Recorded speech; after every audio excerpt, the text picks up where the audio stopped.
היי, אני דבורית שרגל, ואת שני ספרי הילדים האלו, אלה קארי הילדה מלפלנד ונורי קוסן הילדה מיפן, אני שומרת כבר עשרות שנים מגיל 4 ומעבירה אותם איתי מדירה לדירה, מעלעלת בהם ונזכרת בילדות המרירה מתוקה שלי.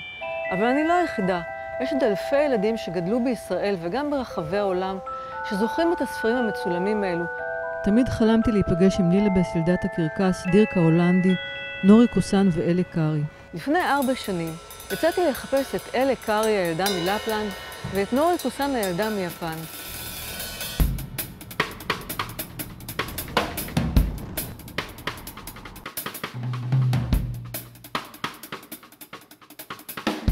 Elianes.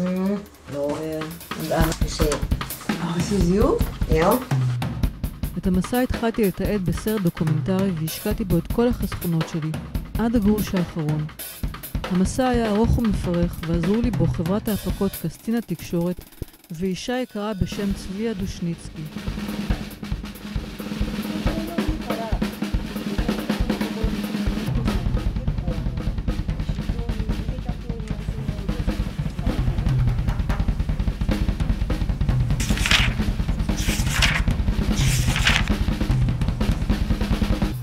I want to meet her so much.